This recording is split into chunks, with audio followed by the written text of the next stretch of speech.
guys. So thank you for joining us. You got Dig today. How are you feeling going into this matchup? Pretty confident. We've been watching a lot of Dig gameplay, and I think they're a pretty standard team. I think there's not going to be too much that surprises us between what they're going to play, and I think what we're going to play should do pretty good against it, hopefully. So against the North American teams, you're normally just scrimming against other North Americans, but how do you come in preparing for Europe specifically? Do you just watch old VODs? Do you try to talk to other people in the scene? What do you guys do to prepare? Yeah, it's a lot of VOD review. It's what they played during SPL throughout the entire split, kind of watch how they evolved through the split, what they prioritize, what they stopped prioritizing. Is there a reason they stopped prioritizing it, stuff like that. And then, yeah, obviously you try and talk to people, but everyone's at this point is really good about, like, hey, what a dig pick. They're like, you know, screw you. We're not telling you what dig picks, man. Like, why would we? You know what I mean? Yeah. But it's a lot of prep. Historically, NA has been a little bit faster than Europe in their play style, and Europe has been pretty slow. And both regions have been kind of slow overall so far in Season 5. I'm not asking you to tell me what your plan is, but do you expect that sort of thing to continue, or do you think either NA or EU will try and speed the pace up a little bit? I'm pretty sure people are going to try and speed it up for sure, but it's LAN. LAN games are slow. That's, I mean, other than, you know, Rival, like, but overall, LAN games are a lot slower than SPL, and SPL is a lot slower than scrims. Honestly, it depends on how people are feeling when they sit down. Because if you're comfortable, you're going to be playing aggressive, you're not going to be playing reactively, you're going to be making plays, you're going to be doing things on the map. So in my opinion, whichever team sits down and is more comfortable, also obviously depends on draft, but I think whichever team's more comfortable when they sit down is the team that's going to be making plays looking aggressive. So speaking of comfort here, first LAN, Season 5, you guys warmed up basically versus Black Dragons yesterday. Do you think like that's going to be enough really to prepare yourselves against Dig here? Well, as far as being comfortable goes, I think we're relatively comfortable. It is a new studio, it is a new season, but we've all played at LAN before. Everyone's relatively comfortable with playing outside of our rooms. If I were to say the sentence, Spacestation beats Dig handily because blank, what would be the blank? What needs to happen for you guys to take this set easily? Baskin. I'm not answering. Opposite question. Who do you guys focus out then against Dignitas? Who do you think is either their Achilles heels or must prevent from going off? Honestly, there's not really a player we look at on Dig. Pretty much same as Rival. Both of them are super team-oriented teams. There's not a player that's like Baskin. It's like, oh my god, like this guy will just slaughter our team if we let him do what he wants to do. I think these teams are a lot more team-oriented. There's not like, we're not going to go in like, we have to shut down BaRRaCCuDDa or we have to shut down Arkkyl or Zyrhoes or Qvo, like anyone on their team. It's just, we just need to show up basically. You guys played with Variety and Qvo last year at the Invitational. Anything like that? Do you learn anything from those guys when you're on their team that you're looking forward to playing against them or anything like that? Yeah, we definitely learned a lot while we were playing against them, and a big part of it was kind of how their comms worked. Playing on a team with someone, even during an all-star match, you definitely see how people talk, they communicate, they kind of think about the map, even though it was a previous season. Well, that's going to be it for us, guys. Thank you so much for your time, and good luck against Dignitas. Thank you. Thank you. Well, on the other side of the bracket, Rival are the ones that took it. On this side, though, it's going to be Space Station versus Dignitas. Finch here, I've got Anatoly joining me as well, and we just heard from the Space Station boys. They certainly sound confident, Toly, going into this matchup. Do you think it's like they said, playing like as a team, or is there someone on Dig they should be trying to focus? I mean, if there's anyone to focus out against Dignitas, it's definitely going to have to be QvoFred. Trying to shut him down is the key component, not allowing the jungle pace to dominate. And on the flip side, obviously, andinster is the one to do so for Space Station Gaming. So I'm really looking for Space Station to try to control that solo lane side of the map, allow Aquarius to be very comfortable, make sure that he's not going to stagger too early on. And I know that I think we've moved past that point where we say Aquarius is like the role player for them. He certainly can hang with the big boys, but it's hard to get much bigger than Variety. I mean, this guy is such a monster over there in the solo lane. I know we talk a lot about Benji and Deathwalker, and somehow Variety kind of gets lost in the mix.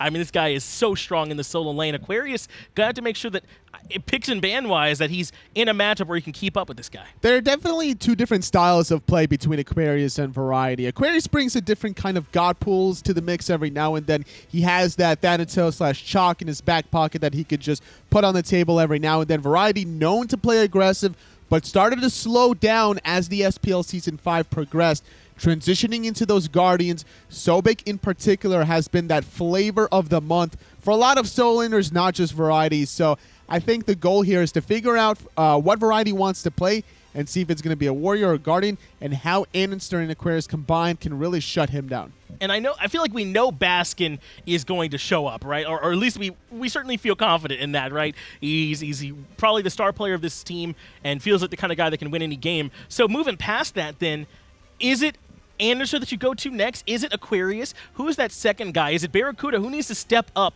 and be right there with Baskin to make sure Spacestation can win this set? Well, it's definitely got to be andinster to not get denied. If your jungler falls behind, then I just feel like the rest of the team ultimately crumbles. So Sure. Baskin's always going to do Baskin things. Doesn't matter what god he's realistically playing here, if it's a warrior or a hunter or an Yeah. actual traditional mage. His god pool is so flexible. Doesn't matter if he's in that soul lane or in the mid position here. He's just a very MVP caliber-like player, thriving in an environment among friends here. It was actually andinster and Baskin that wanted to team up together here at the beginning of Season 3 when they split away from Jeff and BaRRa. Now Right. being reunited here in Season 5, really dominating the North American side of things, finishing off the first seed, but now they're tasked with proving themselves against a European squad so strong, such as Dignitas. And it's a tough matchup for them going into Dignitas. That's exactly who their opponents are going to be. And it's hard to think of tougher opponents than that. Dignitas have looked so good over the last, year it feels like? If you just take out Super Regionals, has there been a better team than them? It's hard to say, right? With how well they've played both online and at the LAN event in particular. In fact, we had a chance to sit down and talk with Dignitas before this set. So we actually have that interview for you all ready to go, and we'll get that going here for you. All right, guys, thank you very much for joining us. Going up against Spacestation today, and I'm sure you, along with everyone else, has just heard how good Baskin is in Season 5. How excited are you to get a chance to actually go up against him? I mean, overall Spacestation, we haven't played them in about, I haven't played them personally in 2 years, so it's been a while, and I'm glad to play them again. We've heard a lot about Baskin, but I mean, we hope to just shut him down really quick, and hopefully we can make it a quick 2-0. Yeah, I think as long as he doesn't outcarry, we're gonna win. How did you guys come into today preparing? Did you guys just look at a bunch of VODs, or did you speak to other North Americans? What's the process like? Want to go? Watching the votes is one thing, and I think that seeing any draft most of the time we see a lot of draft, and then from there we try to counter draft as well. I mean, obviously we know like some of the comfortable picks they have, but overall we're gonna follow our own game plan, and then in the pick and bans we obviously look towards like what is their comfortable picks, whatever. I think every team comes up here and says, we just want to play our own game and we're not that worried about what they're going to do. But I feel like you guys really embody that more than most. You usually won't surprise people with your picks or anything like that. People know what they can expect from you, but they still don't seem to find a way to beat you most of the time. Is that just pure confidence, or do you really feel like the strategies that you figure out are that much better than everyone else's? I think that we are good at respecting other teams as well, like figuring out what are they good at, what are their strengths and so on, and just taking advantage of it and trying to exploit it into our gameplay. And yeah, that's what we're going to try to do against Spacestation as well. So going into here in Season 5 in this LAN environment, do you think that yesterday's practice was a good way to like kind of get the nerves out of the way for here, day number 2, where it's like really starting to step up? I don't think there's much nervous player on your team. We're all confident, so I think it was just mechanics practice, you know. It was just getting into the games. Yeah. I agree. Arkkyl, have you played against BaRRa before? I can't think of the time. I've played one scrims against him. Yeah. Okay, scrims. Are you excited to go up against him in a Yeah. real match? Yeah, exactly. Yeah. I think I'm more confident than him though, but we're gonna see in the battleground. Speaking of which, Trixtank going up against JeffHindla. When was the last time you guys squared off? I mean, as I said, it's like, I think it's 2 years ago on a competitive environment, so it's been a while. It was Summerland like 2 years ago. So, I mean, I don't know what to expect. I don't know how they play. We can only go from what we've seen and how they've been playing against other teams, but the future will tell. He still owes you for you sending them to Worlds. Right, so I guess this is the time. Yeah, this is the time. Hey, good luck, guys. Excited to see your match. Thank you. Thank you.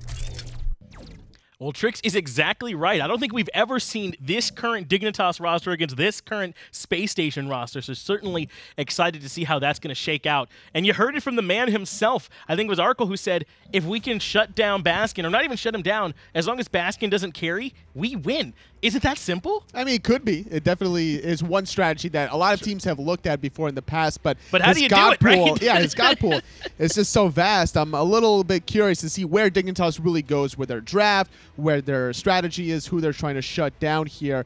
But yeah, it's a battle of the Titans here. Formidable North American against the European squad. We saw an epic 2-1 from Rival, bouncing back after their first loss against the United. I'm excited to see if Space Station can break this curse. Yeah, if we can zoom out for a moment and take a look kind of at the whole tournament, you're right, and see exactly where this match sits in the whole scope of the tournament. Rival has already made it through. They're going to stay in that upper bracket. E-United just fell down to the lower bracket after losing, so they'll be going up against, I think they're going to be going up against Brazil down that lower bracket. Yep, it is going to be them against Black Dragons. And then the loser of this set goes down to Nocturnes. I mean, and after the way Nocturnes is played, that looks like anything but an easy set. I mean, I would not be surprised if they could find a game there because they've looked so strong. But before we get there, Dignitas versus Space Station, that one's got to happen first. Yeah, this best-of-3 set, it's going to be interesting to see how the meta kind of shifts between game 1, 2, and then if it goes to a third one. Keep in mind, though, the next bracket inside the upper finals, or yeah, it's going to be best-of-5 here. So even evolving even further than that,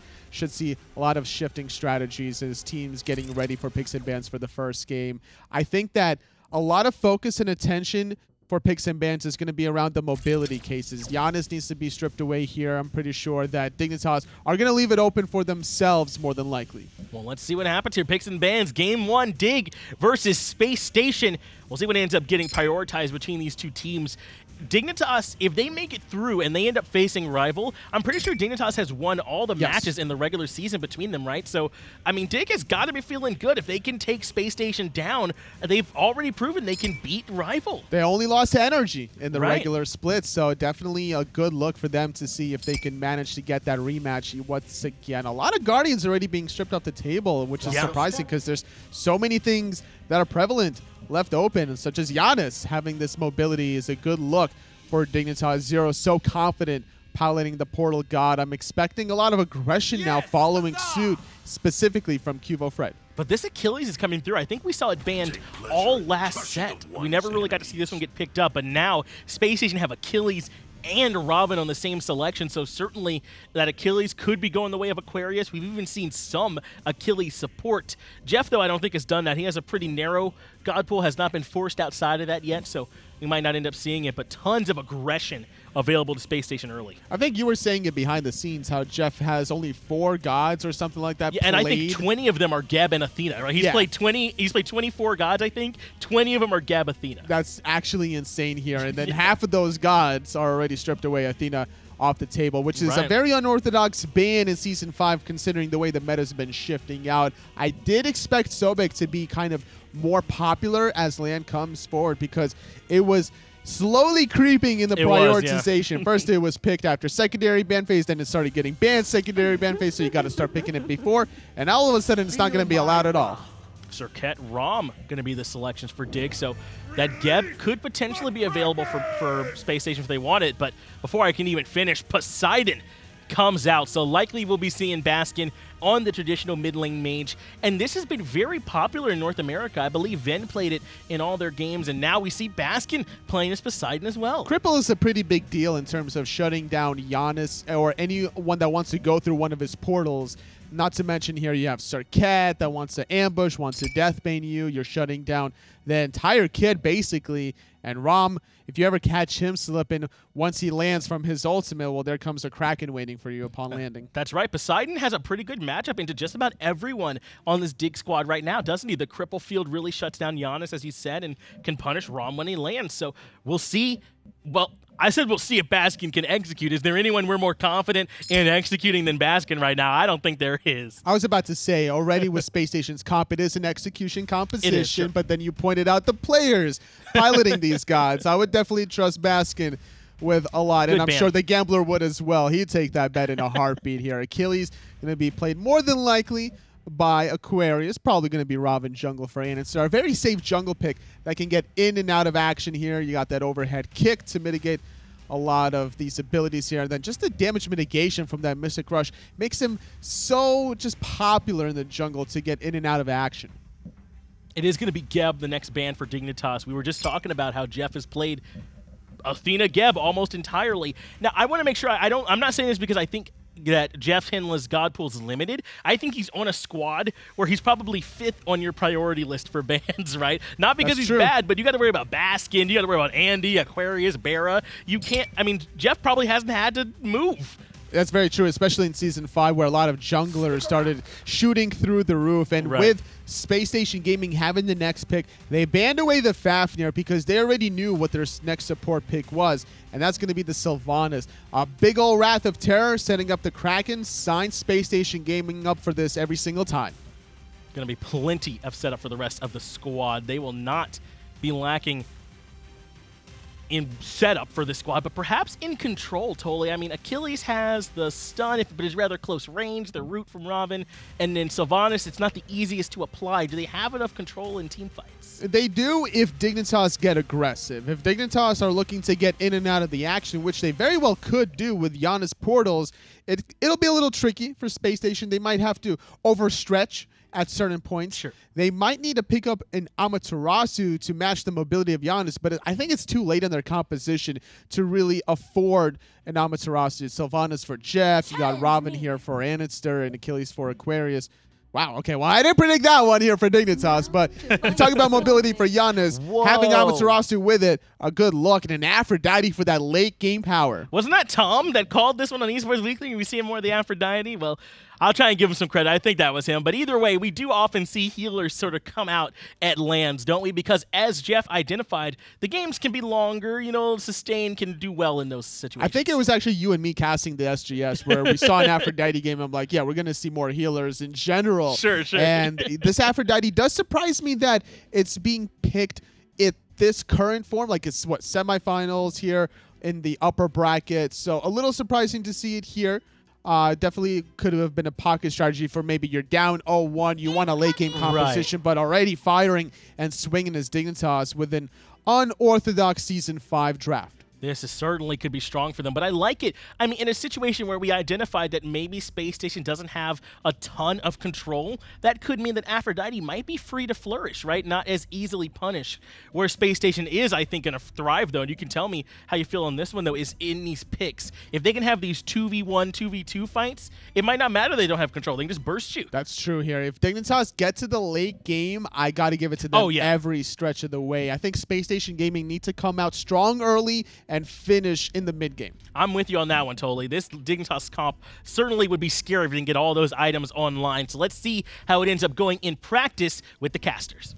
Thanks a lot, Finch. Hinduman alongside Aggro for this game here today. Well, it's going to be a big one, and the one thing I want to mention about this, first of all, it does feel like Spacestation Gaming, they've drafted themselves a very engage-heavy composition. Yes. And Dignitas, they've gone for the counter-initiation. I had a feeling about this. That's why I kind of asked that question to Jeff and BaRRaCCuDDa during the pregame. Do you feel like anyone's going to speed it up? And in Spacestation, certainly trying to speed up the pace with this draft. Ravana Achilles has to control that right-hand side against the comp that Dig has drafted. Otherwise, Spacestation doesn't have a shot. Who do you guys think will win at home? Definitely an interesting one. One more point of interest for me, though, is that Afro could technically go support or solo. That's why I didn't say against the Afro solo, because I'm not sure. I'm pretty sure it's going to be Afro solo, though, because Afro support is just a little bit too wonky for me. I think it is Afro solo because you lose pressure in both lanes by switching them. I feel like. Yes, exactly. You've got a better chance of getting pressure in at least one lane with putting Amaterasu in the support role, which is why I think that makes more sense. Well, let's see how this one plays out. It's a best of 3 after all, NA versus EU. That's what you've all come to see once more. Yeah. It's variety in the solo lane playing these. See, this is interesting to me because Achilles is going to get pressure against just about anybody, right? Cucullin? So you may as well. Cucullin is the one that The could be exception the to the exception. rule. Okay. Exactly. So maybe if you're just going to lose anyways, you may as well pick something like an Afro.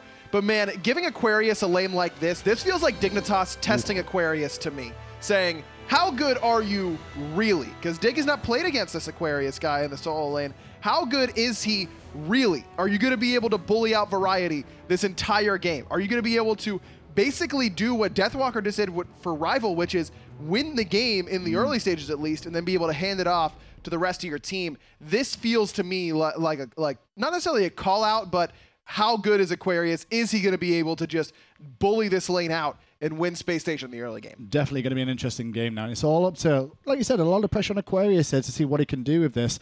But I feel the whole draft that you've seen coming out from both these two teams is quite obvious. I mean, Baskin all season long in North America has had pressure in that lane and looked to pressure it and allow his team to capitalize off that pressure.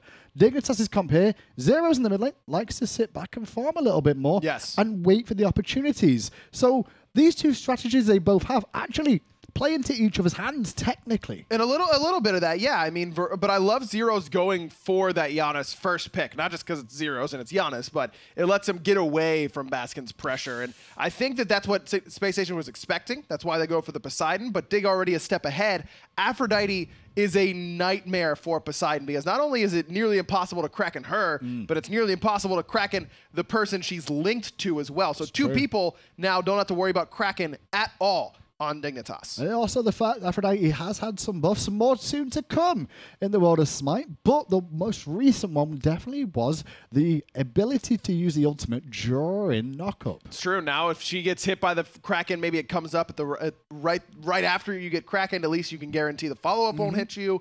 Maybe you just were a little bit late on it, but now you can still use it to some sort of effectiveness. Well, it's also the tidal wave that I was thinking of too, the tidal surge. That's true. Because that's a knockback technically, and you can go, well, I can still ult through this. Yeah, that's true. Also, Sylvanus ult. That's the big one, is that once Jeff engages with the Sylvanus ult, most of the time you could use that Kraken, gobble up Aphrodite before she ever hits the ground.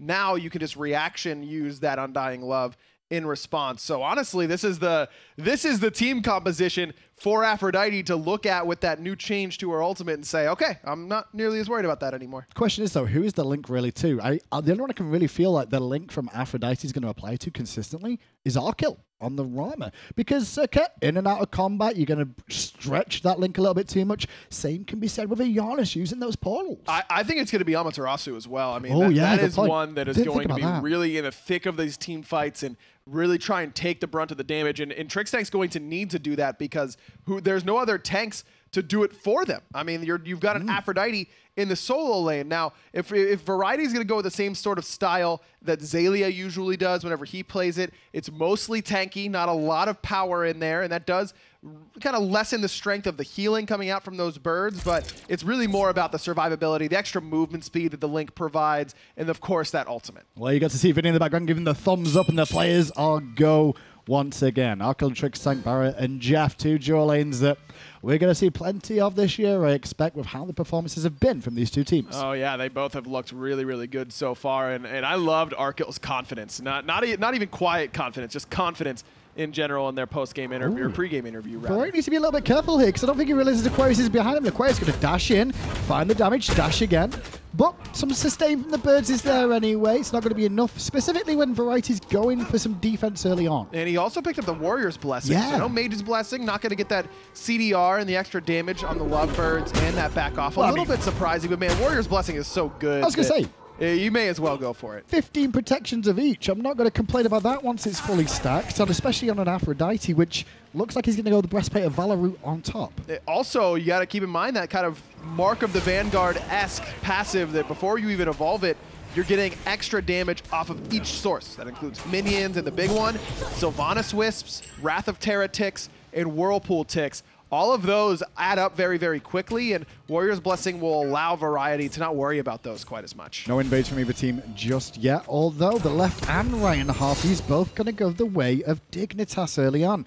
QvoFred with the quick rotation over towards the mid lane are going to allow to make sure Baskin has to farm his own side of the jungle a little bit more so. Baskin doing a different build than what we saw from Venenu on the Poseidon earlier today, which is that Shaman's Ring rush. Trixtank pulled back in. BaRRaCC doesn't have the knockup. He used it to clear the wave, but so everyone from Dig is safe for now. It's very clear that E-United and Space Station seem to agree on what they think the strongest things in the meta are, and it's pressure in the early game. Sylvanus picked heavily by both teams. Poseidon picked heavily by both teams. And for as much as the late game we've seen in Season 5, it feels like Space Station's on a different page. Good pull on Trixtank, who's going to be a little bit more poke damage, but has plenty of sustain in this kit. A couple of health potions still available in the inventory, 3 to be exact, so he should tick away nicely, especially with a Guardian's Blessing anyway, and minions dying. But a nice bit of pressure now for Dignitas in this duel lane. It's been a back and forth so far.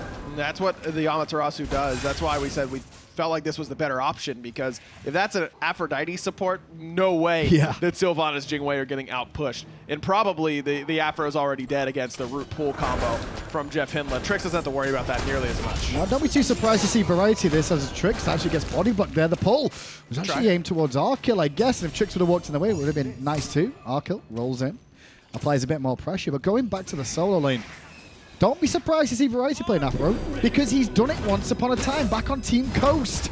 If you've been back all the way back when the Pro League was invented, he was playing these mages. He was playing the sustained mages, the Chunga, the Ra, and of course the Aphrodite. But doing this does bring attention from junglers quite often. It sure will, especially a guy like andinster, who's been around long enough to understand that this is a punish opportunity. But QvoFred on time for the blue buff, and that's critical. And this, when we talk about pressure solo laners, I'm usually not talking about levels 1 through 4. Yeah, they'll get a bit of a lead there, but it's not that big of a deal. I'm going to be looking at the second and third respawns of that blue buff. If Dignitas get the next 2 respawns of the blue buff, you can consider this Aphrodite solo at least a moderate success. Okay. But if Aquarius is able to finish off his full boots, which he just did, now is when he needs to start pressuring out and trying to start invading those back harpies as well. The XP camps where speed buff used to be. I want to see Aquarius all over those for the next 10 minutes or so. Definitely a bit of a difference between the two junglers as well. Obviously, QvoFred on the Serqet, he's played a lot of it this year, but going with the beads, not going with the blink, which we see so often. andinster, though, gone with the blink. It almost feeds into that mentality that I was saying before this game of one team's going to be the aggressors, the others just want to counter-initiate. And why wouldn't Dignitas want to counter-initiate? No, they're going to aggress on this left-hand side. BaRRa trying to get away. Sprint is good. One more shot from last breath might be enough. No, he's able to get out, but Baskin's here now. Didn't really find the cracking damage he was looking for, though. The bonus from the center wasn't really there.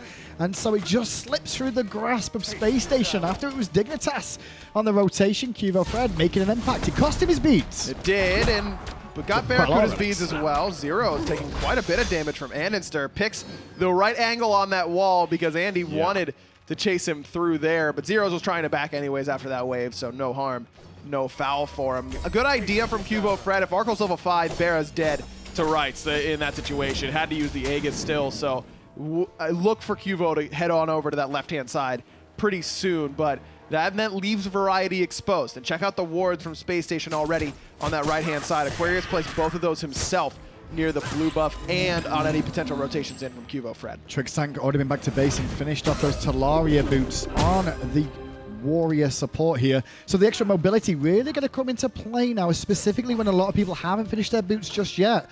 And talking about boots, Baskin didn't go for them. He's gone for the Doom Orb. Yeah, he did this yesterday as well, and I'm a fan. I gotta say, I think Doom Orb is under-purchased right now. 70 power for not a lot of gold, and that passive synergizes so well with Poseidon's inherent passive, getting extra movement speed.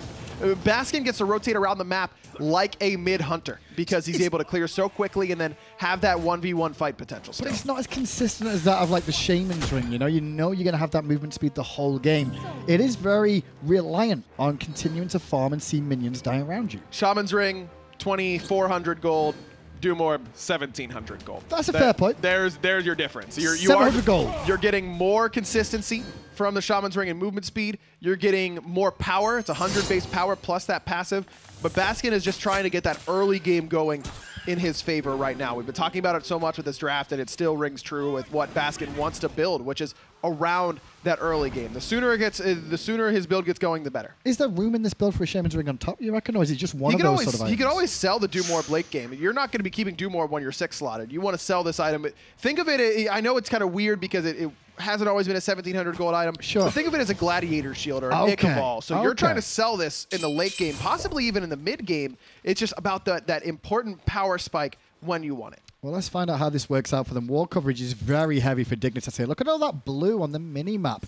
Plenty of wards down now. And it's not, that's all come at the same time because you can see everyone's only placed 2 wards each, but they've all appeared at the same moment. They know Space Station are going to look for the pressure. And where the majority of those wards? Right around where andinster is going to be passing. Choke points. In goes Trixtank, looking for the ultimate towards Baskin. Space and time! Off the mark, as was the Kraken for the most part. QvoFred and Andy give each other a bit of a kiss, and that's the wash of the fight. Pretty sure Baskin just started a surrender vote because he whiffed that Kraken there onto Trixtank. Just able to get out of danger. And you can see the idea from Dignitas that they're not too scared to fight in the early game. That felt like a test to me. Like, how much damage is Spacestation really going to do to us here? They lost that engagement. If Baskin and the rest of Spacestation were a little bit more accurate, I think they would have lost a member as well instead of just losing the overall health trade. Well, I believe this is a third blue buff spawn on the right side, and as you were saying, this is a very vindictive of how well this lane is going to go for variety here. Already Serqet's over to defend it, and that's the calm before the storm over with, right? Like, now it's time for the storm, technically, out of variety on the Afro. Could still be, I mean, he's still got to be worried for the next 8 to 10 minutes or so, but it's certainly through the hardest part. Now he's clearing the wave entirely with those lovebirds once he finishes off his boots. He decided to rush that breastplate of valor, and I wonder if that was the deterring factor for andinster. We've only seen him on that right side once. It wasn't really near any buff spawns either. I'm a little bit surprised that Aquarius has kind of been left to his own devices, and not so much that Aquarius has been, but that variety hasn't felt any additional pressure. It's funny because we talked about how these comps are going to work, and I feel both teams are very knowledgeable enough to recognize this themselves of what each of us is going to be trying to do. So I feel like it's going to come down to one big old team fight of the Gold Fury that's going to potentially blow the game open. That's kind of how it's looking here. Completely agree with you. This has got to be a fight from Spacestation. Not necessarily right this moment, but within the first 3 items being completed. Maybe now they're getting work towards their second items. A lot of them. BaRRa's going to want to stack up that Devourer's Gauntlet. Once BaRRa gets Ichaival, once Baskin gets Spear of the Magus, which I imagine is going to be his next item, those are going to be the items that make Spacestation want to fight, because that's when their characters can start to utilize their kits to their fullest potential. Now the desk, and it's always specifically, was talking about the clock that Spacestation might be on in this game.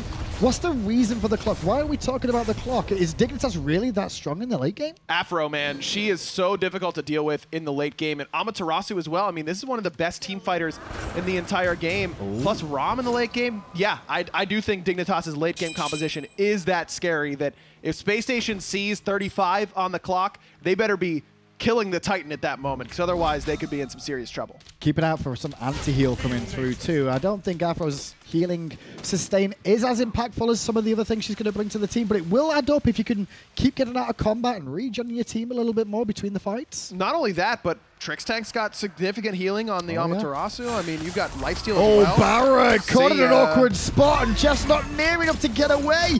QvoFred with the auto attack after the ultimate was applied was enough to bring him down. In the sky went Arkkyl looking for a kill to secure, and in the end, it made the fight a bit more awkward here for Dignitas and Spacestation. Baskin holds on to the relics as well, despite Trixtank's ultimate zeros a little bit early on that through space and time. That's a big kill. And there's that ward coverage. You were talking about it earlier. The ward coverage on the left-hand side was heavily in Dignitas' favor. And even though BaRRa wasn't directly on a ward, Dig saw his pathing from one ward into that jungle area, and Qvo's able to set up an ambush perfectly on the Serqet. Afro just stole a speed. Don't get too excited because Aquarius is doing the same thing on the other side. Both these solo laners definitely going to be impactful in different ways in these team fights when it gets to that stage. Variety more about the sustain, keeping everybody alive. Aquarius much more about the engagements and trying to finish off these low health targets, but could be a problem against someone like Variety. Not only does he have the healing, but the Undying Love, it'll stop the Kraken and it'll stop that Execute from the Fatal Strike as well. Funny enough, I do like the build even more so with going for the Shoes of Focus, because he's at 30%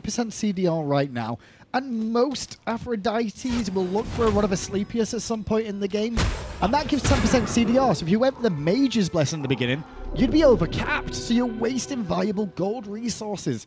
Maybe the Warrior's Blessing is the thing to look at. Could be. I am a little bit worried about Variety's overall power level, especially because I love Aquarius' selection of the Runic Shield. I mean, Lovebirds, Back Off, all these things, they of course, they scale with magical power. And while that's not as important for Back Off, you're more using it as a CC, as a solo Afro. You do want to heal more with Lovebirds, so you need some degree of power. And Aquarius' Runic Shield shuts that down nicely in the early game. Variety, I would like to see go at least one high enough power item, and Asclepius would fit that role. 90 power from that is enough to fit what he wants to do. Baskin is currently farming like a madman as we just see that pull off the mark. He's already at level 12, and Zyrhoes a little bit further behind than that. Honestly, he only just hit level 11 as we were discussing that.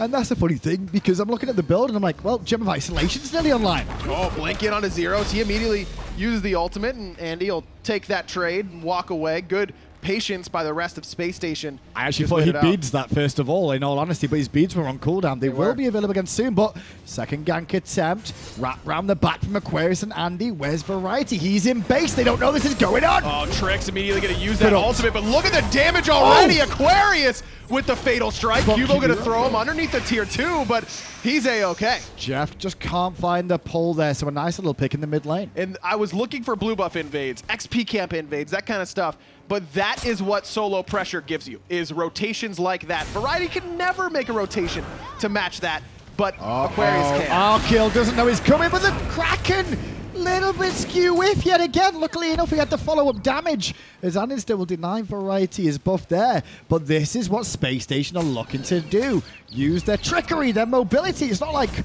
Team Dignitas don't have it themselves with the likes of a Janus, but it's working out okay. Gold Fury pulled here. Baskin has no Kraken. Qvo, no ultimate. Oh, he's going to get pulled in right away. Zyrhoes trying to handle Andy in the mid lane as Gold Fury gets reset here by Spacestation for the moment. Qvo has no ult, no beads. Trix on the way. Trixtank's ultimate isn't available either, but just the pressure from the two of them will force Spacestation to back away. Playstyle differences, man. If that's Team Rival, I guarantee they commit to that Gold Fury. Every day of the week, Rival commits to that Gold Fury. Spacestation more of a team-fighting team than Rival. Rival likes to play around the objectives a little bit more. I don't know. That it's truly a not quite a coin flip, but it is a completely judgment call in that situation. Either go for gold or back off. And with Spacestation's comp, I just want to see them take that risk. Go for the Gold Fury. Trust Baskin to secure it with the title surge. It's not the best secure in the world. I get it. But you need to be gaining leads at this point. Spacestation only 1,000 XP, not even now. Gold less than 1,000 as well. I would want to be up by more than that if I'm on Spacestation. In fairness, though, did they know Trixtank's ult is on cooldown? That's the real question. Because Amaterasu, they saw him use it in the mid lane. You know he's got no CDR if you check the build. It's a rough one, and I think that's why I'm giving you got to keep track of those kind of cooldowns, man. At a pro level, you just gotta have to know. Under pressure, both go the way of Spacestation Gaming. Baskin steals it away and immediately pulls the Gold Fury. Sentry Ward dewarded, and both teams know this is going on. So many wards are on this side. Baskin has Kraken here. Almost pulled the trigger there on QvoFred. As soon as he saw that slow tick, I thought he was going to do it. Remember, Qvo, no beads as well. They burnt those defending the Gold Fury a moment ago, and that's why that Kraken could be impactful onto him. Trixtank under a bit of pressure here, but with BaRRaCCuDDa here, in goes QvoFred. Two-man knockup. Qvo's able to get out of that Kraken through space, and time comes through to put Zyrhoes in the middle of it. Look at that knockup from BaRRaCCuDDa. Aquarius here as well. Aquarius did so much with the back of a BaRRaCCuDDa, and now under the tower of Force Dignitas. Two members have left, and he's left two alone. BaRRaCCuDDa and Arkkyl. Arkkyl takes to the sky. BaRRaCCuDDa can't do that. He's going to take the storm that is the whole army of Spacestation Gaming, who also want Arkkyl. Oh, crit the crit! andinster. Arkkyl gonna get the kill, and he's gonna fall. Aquarius drops the tower aggro and lets Andy fall. One of them was dying in that situation. It just happened to be andinster. They were hoping it would fall to BaRRaCCuDDa, that tower aggro, I think, more than anything else, and it wasn't to be. What went wrong in that fight? The Kraken didn't really do a whole lot there from Baskin. It was honestly just Aquarius. His wraparound finds 3 there. Also, BaRRaCCuDDa, a 3-man Jing Wei knockup. Are you kidding me? How does that happen? But then, of course, Aquarius is in the perfect spot afterwards. Also, JeffHindla, his ultimate there isn't necessarily to immediately start the fight going in Spacestation's favor. It's to just stop all Dignitas momentum. It just creates chaos in the middle of that tiny little corridor. Zyrhoes is through space and time, barely misses multiple members of Spacestation. But when both mage ultimates don't do a whole lot in that situation, then you can't really criticize either one, because it was kind of a wash on mage ult for mage ult. It was really just Aquarius did so much more in that team fight than BaRRaCCuDDa did. Well, with the confidence of the last fight, Spacestation Gaming returned to the Gold Fury. BaRRaCCuDDa still farming in lane, getting a bit of pressure there. Team Dignitas knows what's up, though, and ultimates are recharging for near enough everyone. There's just one on Dignitas down for Arkkyl, and one left now for andinster. Available in the jungle, but Gold Fury still being looked at. Qvo has the blink now, hit level 12, also picked up a wing blade, so he's not nearly as worried about that slow from Baskin. I don't think they realized where Aquarius was, because if they did, they would get a bit more aggressive. Good dash from Trix, though.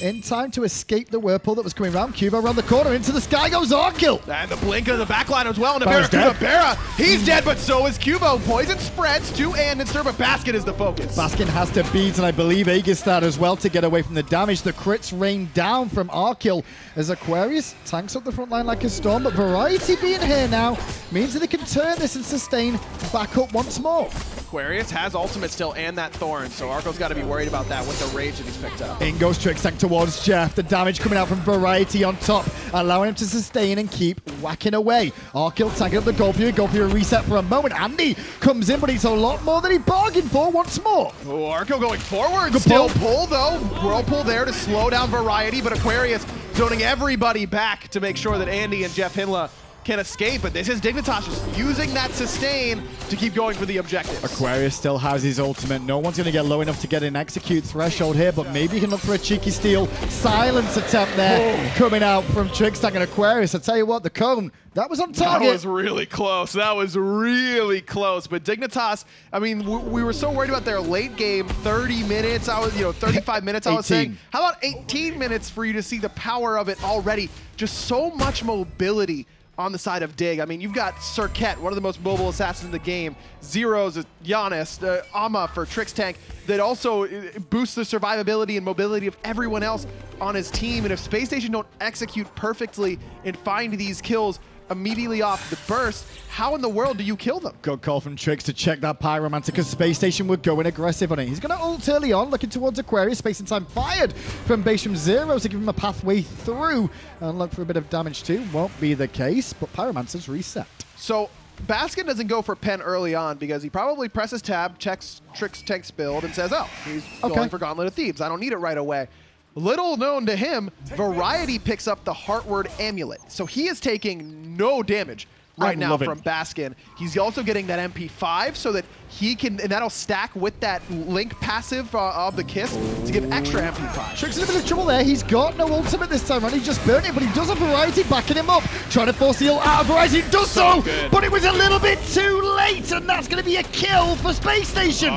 Variety, no ultimate for himself, and no teammates nearby. Goodbye, sweet prince. You will be missed. So good. That's just a game of chicken right there between Variety and the rest of Space Station, and Space Station win the trade there. Really well played, but look at what Dig do. Even though they lose 2 members on the right, Pyromancer still hasn't been done, and Dignitas got 2 tier 1 towers, both in left and in mid. So a win for Dig.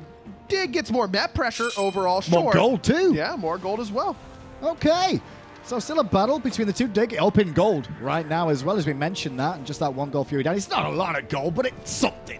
Experience in favor of Space, so it just shows how close this game is. I expected this to be so close. Pulled again. This one is going to go Space Station's way unless Zyrhoes fires off that through space in time, but he will not. So Space Station recoup a little bit of that gold, end up net ahead overall in that little skirmish where they get kills and the Pyromancer in exchange for a couple tier 1 towers. But towers are very, very important because it allows the opportunity to end games earlier. You know, if you get a 30-minute deicide and you don't have less towers on the map to take down, that Titan is going to be squishier, and you've got more opportunities to make game-ending plays. Dignitas still hasn't lost a tower quite yet, whereas almost, only 1 tier 1 is still standing for Space Station. Soul Gem on Zyrhoes here. We saw at the start of the season, Aggro, but it started to peter off, especially when it got a bit of a touch in terms of its power overall. Is it still viable? Oh, well, hold on that thought. Aquarius is in a lot of trouble. His left-hand side, he's going to fall here. Cubo. Oh, they used ult, though. Gets the credit, but yeah, last breath and through space and time, but Aquarius has been so critical. I've got no problem with that. Arkkyl swinging as well by the looks of this. This could be a problem. Andy's going to come in around the corner. Isn't Ravana, remember, so can get in quite deep, but Cubo's doing a good job of keeping him busy. Fire shot goes to Dig as Andy jumps in. Trix takes the brunt of the damage. Variety in trouble. Big shell, but not good enough to keep him alive. Oh, Trix has to use the ultimate defensively, and Space Station wants to keep on going. Arkkyl has the ultimate, but needs to be worried about the slows from Baskin. BaRRaCC trying to keep this chase going. Still want to chase under the tier 2 tower potentially here, but that might be a bit of a blockage for Space Station because the tier 1 tower is still standing. I think if that was down, they may look at going there a bit more aggressive. Agreed, but you may as well get your opportunity, you get your objective while you have the opportunity, and make sure that you're at least getting something off the back of that. 1 for 1 where the enemy team gets a Fire Giant is certainly not good enough at this point in the game. So Space Station at least knocked down a tower, but Dig that heavy investment into Aquarius, 100% worth it, because not only has Aquarius been so critical to these fights for Space Station, for my money, he's been the MVP for Space Station so far, but it's also that no one else from SSG was really close to him, and so that was a big window. Dignitas got, what, 5 seconds to hit Fire Giant before anyone from Space Station was even close enough. Then Qvo zones away andinster nicely. Really well played by Dig. However, this could be a bit of a wraparound from Space here, looking to catch people on the left-hand side. They found Arkkyl, who rolls away, takes him to the sky and buys him a moment. Space and time fired by Zyrhoes. It's on the way to give him an exit strategy. Couple of options available as Qvo looks towards BaRRa. Arkkyl gets out of danger, but BaRRa's still giving chase. Don't think he can leap over the wall, though, but Baskin has found him. Oh, Kraken there as well. Ultimate too late from Variety. BaRRaCCuDDa will finish off Arkkyl. And look at Aquarius' position, stopping QvoFred from retreating easily, though you will allow him to go into the jungle. A lot invested there to try and keep Arkkyl alive. Undying Love, Through Space and Time, both of Arkyl's relics and his ultimate. But that's where Space Station kind of answers back. Now, 1-for-1 in catching a side laner a little bit out of position and investing a lot, but getting the kill. I will say Qvo and Arkkyl both kind of felt safe there. No real wall coverage on the left-hand side. Expected Space Station to fall back and not look to group and contest, and they did. They find the pick, and obviously it was Dig that's got the Fire Giant. Well, two members no longer have it, and now Space Station feeling confident with the man advantage to pull the Gold Fury. They should, because JeffHindla's upgraded Cursed Ankh is available right now. They want to fight Variety while his ult is down. Trixtank tries to go in and gets the ulti straight away. Space and time fired by Zyrhoes, looking for the steal. Won't be able to find it. Did tickle BaRRaCCuDDa a little bit there. He's forced back. Jeff happy to just walk away alongside Space Station. Happy with the result of the Gold Fury. This really impresses me about Space Station, because you and I casted a game of, well, Luminosity at the time, of this roster against Energy last year at Worlds, where it's a very close game. They give up a Fire Giant, and then Space Station, well, this roster, sits on their hands and allows Energy to wipe the map and ended the game effectively. This is the exact opposite. Space Station, instead of just allowing Dignitas to clear out everything, groups and tries to pick someone and does so successfully. Then they get a Gold Fury after that, and the net gold gain after the Fire Giant is in Space Station's favor, even with this tier 1 going down for Dignitas. Now, if the tier 2 goes down, it's a different story, but I love the aggressive mindset from Space Station. Clock is ticking because Dignitas are getting towards that late stage we mentioned so well. With the tier 2 tower still standing, though, Space Station happy to defend, and we don't see many tier 2 defenses these days. And this is what I'm talking about. No way last year's roster defends that tier 2 tower against a team like Dignitas with Fire Giant. Just give it up. We'll take the fight under Phoenix, whatever it is. And even towards the beginning of this year, we saw that same problem rear its head yet again. It's been a problem for this roster. This is a complete 180 from that problem, and it's paid huge dividends so far for Space Station. Instead of being down 8,000 gold, it's like, well, now how do we fight a team like Dignitas down 8K? Instead, they group up, they find the pick. I bet you the Dignitas knows that Space Station usually give everything up after a Fire Giant. That's why they felt so comfortable pushing up just as 2 on that left-hand side. What led to Arkkyl getting picked? Quick wall place down by andinster there, just around the Pyromancer to give it a bit of vision of what's going on. I don't think it'll be a contest at a Space Station here, but it's good to know exactly what they're all up to. Dignitas will take this in their stride and then head back to base for the moment, waiting for the next Fire Giant. I guess that's the next fight now. About 35 seconds left on that respawn, and a big couple items that'll make a difference for this fight. The Cursed Ankh, as I mentioned, really, really good against Variety and against Trixtank. 2 Pestilences as well. So they have focused on the anti-heal here a little bit more, which definitely important. And I like, and Baskin hasn't gone for a Divine Ruin, and usually I'll be all upset about that, but I think it's very smart here. He needs to be making sure that he's getting as much damage off of every rotation that he can. Divine Ruin does lower your DPS by a significant margin, and Baskin needs to be getting value out of every cooldown. So allowing Andy to pick up the... Oh, a little bit risky from the boys of Dignitas there, looking to try to take that blue as all 5 members of Space Station were just hanging around.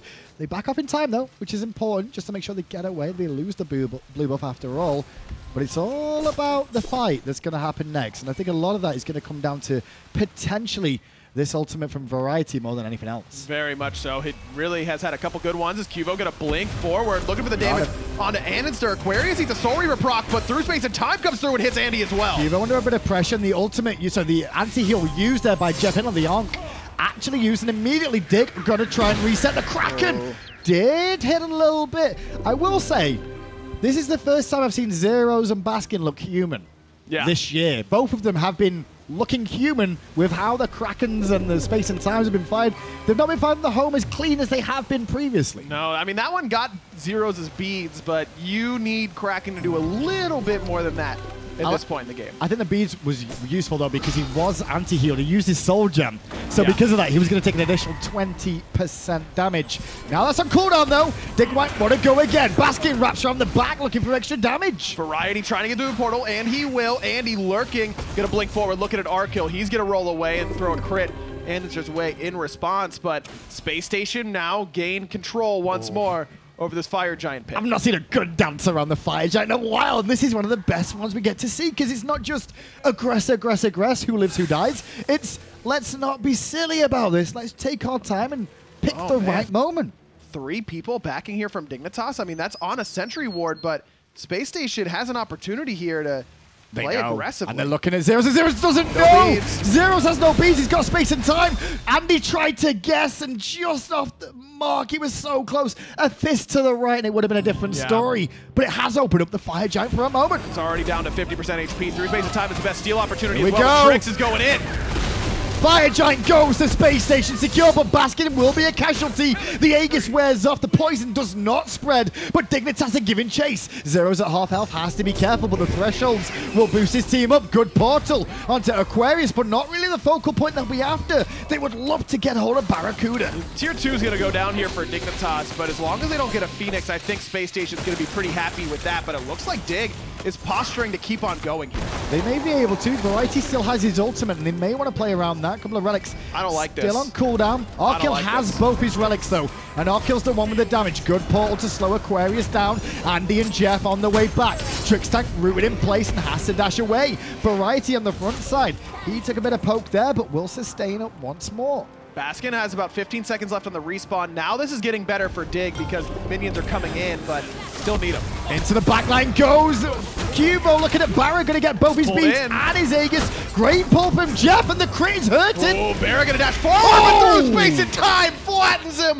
Zyrhoes and Arkkyl get the kill onto BaRRaCCuDDa, but the right side Phoenix still stands. And that could be all she wrote, because Baskin's just respawned, and trying to push into Baskin's going to be a bit of a tricky tale. This is two Fire Giants in a row. They lose a member on getting the Fire Giant. An ADC.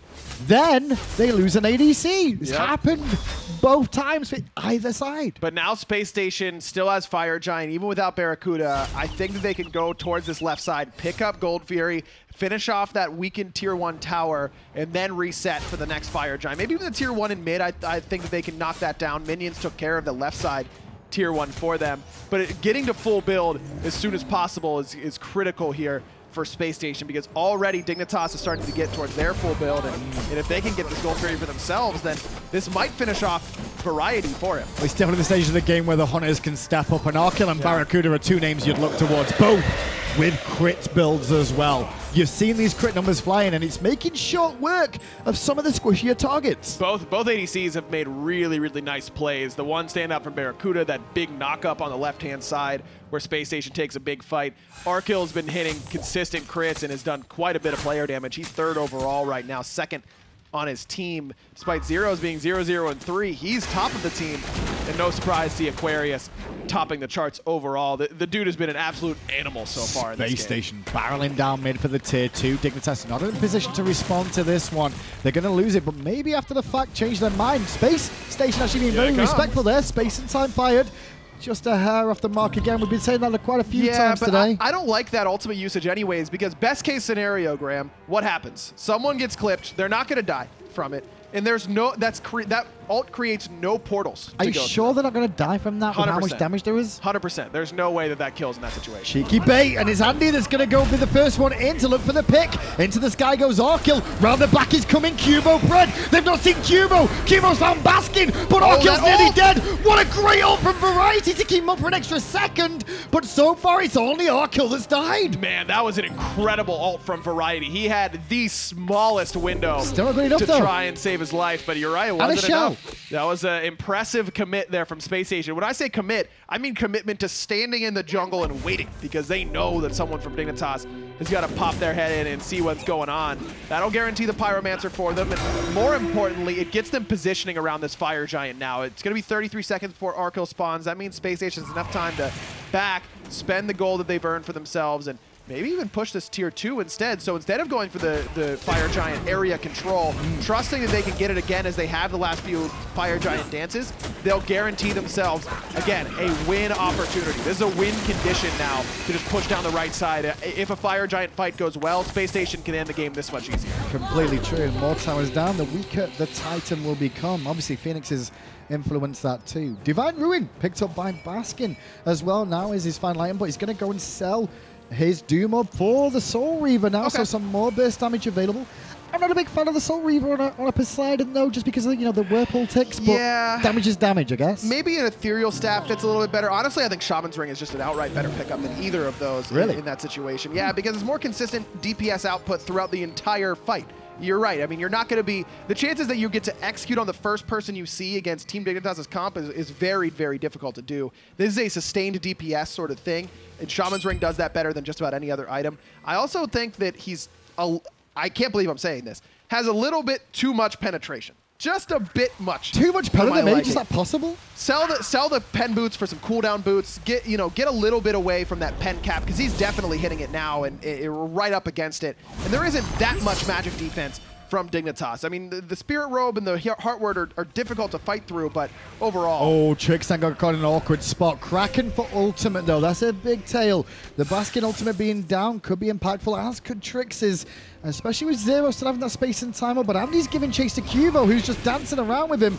Quvo's going to be careful, though, because Spacestation have cut him off a little bit. Gotta watch out for Zyrhoes' ultimate. Here it comes, looking for BaRRaCCuDDa, but he'll only find Jeff. Unstable Vortex doesn't hit anybody either, and Variety will heal him up, but no real follow-up there. Variety's really playing this Afro like a very good support too, topping people up, choking with his kisses the whole time. Has to be careful of Andy, who's right behind him now. Early ult onto QvoFred, who's looking at Baskin once more. Snipes raining down from Arkkyl with the bleed ticking from the poison. It's not enough for a kill. The fight is still going well for Dig, I would say. Yeah, and they've got the sustain too. I mean, Jeff and Spacestation have a little bit of sustain, but it doesn't even come close to matching that of Team Dignitas with the Aphrodite. Jeff's trying to back here as well as Baskin had to back, but Dignitas deciding to head back to base as well.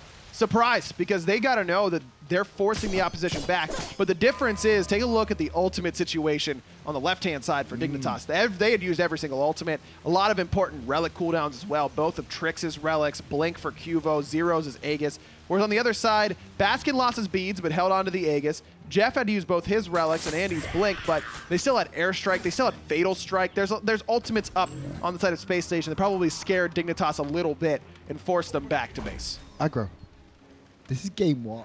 I know, dude. We get at least 2 games of this. This is great. And this is quarterfinals, by the way. Yeah, I know. We've still got other matches still to come. The rest of the time, it's day 2, by the way. We get a welcome to Masters, baby. We already got to watch a United versus Rival. I won't spoil the result if you've not had a chance to watch it yet, but my oh my, that was a good endeavor between those two.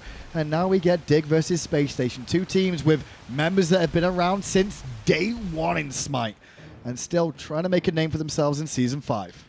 Andy waiting on that ultimate. Need Mystic Rush here if you want to try and make a big play and find Arkkyl alone on the backside. But Arkyl's full build now and crit build, man. Even with that one high to the Nemean line and a Void Shield, Andy cannot afford to frontline. They're on the ward on the left-hand side. Variety and Quvo can be spotted then. I think they have been. Baskin and Jeff have recognized it. It's going to have to pull them round. Trix engages in for a second to draw attention, I guess, to try and allow it away. And Jeff just off the mark with that pull. Trix tried to get the Magi's Cloak off of andinster, but missed the dash. The silence is what he was trying to strip it away with. Didn't find it that time round, though, but wall coverage in Spacestation's favor for now. No sentries in the inventory of Dig, but in goes the fight. Quvo was looking at Baskin again. Space and time! Destroyed Baskin's health pool, but he's still alive for now. And Arkkyl doesn't have the ultimate. Aquarius doing his best to frontline, but he's getting shredded down. Fatal Strike gets him out of there. Zyrhoes with the unstable Vortex finds it over the wall. Gifted a kill there by the rest of Team Dignitas. And the heavy commit onto Baskin, man. The Baskin effect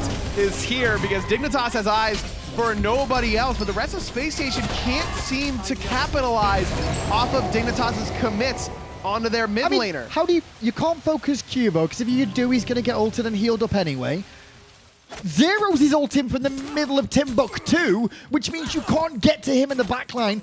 And then again, Arkkyl's like, oh, you want to go on me because I'm going to be the focus? No, I'll just take to the sky. I'm good. Now, that's the thing, though, is that Arkkyl's going to the sky right off the bat of these initiations. So I think Spacestation does have an opportunity to maybe find him on the backside. Good pull, but it only hit Trixtank, and the damage isn't there to bring him down. Not with Variety still topping him up in the health pool. Variety tanking up the Phoenix, wants to keep this pressure going, but Dignitas want the minion wave to make it a little bit quicker. Trix gonna get aggro once more. Eats a bit of poke, but Variety gets pulled this time. That could be awkward. He has his ultimate though, and Qvo gonna go right to the backline, looking for Baskin again, through space and time. Barely missed, but last breath sure didn't. Good damage, but still up. Jeff will fall though, casualty of war, as is the Phoenix on the right-hand side. 20 kills in 37 minutes. It doesn't look like it's been action-packed, but my oh my has it been. Lots of close calls. Bear gonna fly all the way in there. Realize might have made a bit of a mistake. Variety throws out the heal, but he is being anti-healed right now. Still got his shell. Kraken hits Trix. But Trix is still alive. Not gonna get any kisses just yet from Variety. Arkkyl in the sky with diamonds. Or rather, Baskin in his sights, and he'll get a kill there. Now 2 members dead. Baskin dead for a whole minute. Now tier 2 is as good as gone. And even Phoenix is dead here because JeffHindla not up for another 25 seconds. Dignitas has an opportunity to wipe the map of Space Station structures. Trix gonna tank it up once again. Doesn't really have to worry too much about this. In goes Qvo again, and BaRRaCCuDDa, and Arkkyl will get the killing blow. Andy and Aquarius, the 2 tanky targets in the front line, trying to slow them down. Block as much as possible, using the thorns to buy time, but the Phoenix is no more. Now blink forward, andinster eats the last breath. Good damage onto him. Dignitas through space, and time doesn't hit anybody there, but Zyrhoes and the rest of Dig are focusing the Titan. Dignitas takes game 1. What a game. That's only one. We got a best of 3, but Space Station Gaming, they came out swinging. Dig had the answers. Man, Aquarius played so well in the early game, but what do we talk about with Achilles? That his early game is phenomenal. Can't really handle it. He kind of struggles. But the late game doesn't really bring it. And that's when Dignitas turns the corner. What do you know? Clock hits 30, 35 minutes, and Dig wins every fight after that. That was just well played by the side of Dignitas, and the focus on the Baskin, man, was absolutely dedicated. Every ult was going for Baskin, and Space Station needs to pick gods that can allow that to happen and still get kills. Ravana in the late game isn't really going to 100 to 0 you very easily. Sure. Jing is kind of trying to play more passively in the back line. I'm kind of looking at a get pick more than anything else. I feel like Geb would really help in that situation. Right? Would love to see a get pick, even hell, a Khepri pick. I wouldn't mind. I mean, something like that can keep Baskin alive. And then I want to see BaRRa take the Rama away from Arkkyl, because Arkkyl is in a rhythm right now with that god. Plus, it's something that can help kill the backline if everyone commits onto Baskin. I don't know if there's an MVP in that game, but you guys have to decide that. I think that was a very team performance from both, in all honesty. Do they ban the Afro? No, I think they're just ready for it a little bit more. I wouldn't be surprised if Aquarius picks Odin early to dissuade the Afro. I mean, Space Station's done that all season long. Don't really care if there's a healer they're trying to shut down. They just like playing Odin. The desk is ready to break down game 1. Still at least one more to come. What a game that one was. Space Station up against Dignitas, and Dignitas are the ones who come out on top. Finch here, I got Anatoly with me as well to break it down. And at a certain point, you just can't handle the healing from the Aphrodite, man. It got to the late game where I was saying how Dignitas' composition between the Ram, the Aphrodite would definitely thrive in that environment. But the Ram was kind of shut down in terms of the damage department there against the height of Nemean line being picked up by both, not only Aquarius, but also andinster. It's kind of unorthodox to see your jungler do that, really trying to shut down that late game potential. But yeah, Aphrodite, man, keeping everybody alive, going for a utility-style build here. Full CDR between Breastplate of Valor, Shoes of Focus, you got your Spirit Orb, and then even going for Rod of Asclepius, trying to amplify that out-of-combat healing. And I don't want to make it sound like they made it to late game by some accident, totally. Dignitas played it so well. When was First Blood? I think it was at like around the 10-minute mark when First Blood happens, and it's actually in Dig's favor. I mean, they keep the game so slow. They do such a good job defending objectives throughout the game, not letting Space Station run away with it early. Qvo had a big part of that with his pressure on Serqet. I mean, they did a perfect job slowing it down. A lot of back and forth action here between these two teams. Yeah. One team would either get some kills, the other would get objectives here. Dignitas were getting a tier 1 mid tower and a tier 1 in the dual lane, while they were losing Variety, I believe, on the right side of the map. And Variety, in fact, is going to be your MVP from Game 1, so voted by you all, the people in the Mixer chat. Thank you again.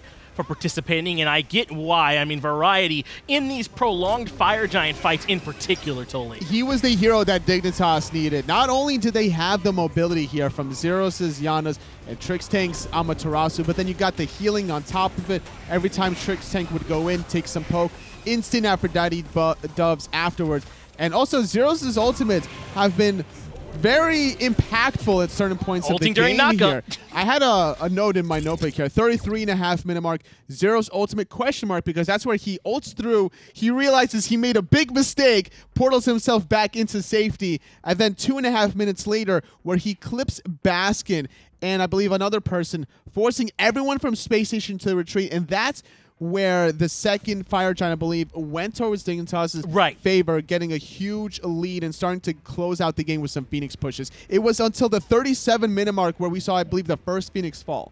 And it was so difficult. That's part of what I mean when I say Dignitas slowed the pace down. Even when Spacestation were able to grab their Fire Giant, there wasn't really much they can get off it. I mean, I think they got a couple Tier 2 towers, but it was so difficult for them to siege in. Remember, they waited to try and get that pick, Toli, and they did get it. They got the kill, but then Fire Giant was up another 20 seconds after that. They just couldn't do much with it. I like the idea there. They kind of baited out Arkkyl, trying to go for farm. There wasn't much vision here for Spacestation to really see the true intention from Spacestation Gaming here. So Dignitas fell into their trap. Couldn't really get any objectives after the fact, though, unfortunately, for Spacestation. And in terms of evaluating the game of what went wrong for Spacestation Gaming, I think their composition was fine looking at it all across the board here. But it was difficult to really handle Dignitas' mobility. Not only did they have to worry about the Janus, but also the Amaterasu. And that's why we also see Baskin pick up this gem of isolation, trying to limit some of the movement speed from people in that whirlpool. And you heard the casters talking about Baskin too, Toli. I mean, yes, he played well like he often does, but it wasn't maybe what we've come to expect from him to be almost superhuman, right, in a game. Some of the Krakens weren't quite on the mark. Some of the communication from the teams weren't there. There was a kill before that 10-minute mark that they drop, what they could have potentially gotten had the timing with the whole squad been there. So Spacestation, just that tiny bit, I think, a tiny bit that they didn't have that Dignitas did, and Dignitas are the ones that come out the victors. Small, unfortunate series of events for Spacestation throughout the game, honestly. Even the time where they, like, dove the Tier 2 tower, where andinster goes in, Aquarius is tanking the Tier 2 tower for as long as he possibly can, has to retreat at the last tower shot or else he would die, and then it goes to andinster. Even though BaRRaCCuDDa was in the tower, because andinster was closer to the tower, he was the one that got the aggro. And because of andinster falling, Aquarius being too low, despite killing Arkkyl, they couldn't get the Gold Fury afterwards. It slowed down the progress that Spacestation wanted to get off. And that's what I'm talking about with Dignitas slowing them down. That was heads up from Arkkyl to make sure that he turned around and burned. A lot of people will try and force the walk away, but instead Arkkyl turns around, hits the steroid, and just starts pumping in damage. Even uses the Aegis to force the commitment as long as possible, then shreds him until the tower can get the job done. That was Dignitas doing everything they could to slow Spacestation's pace down. And honestly,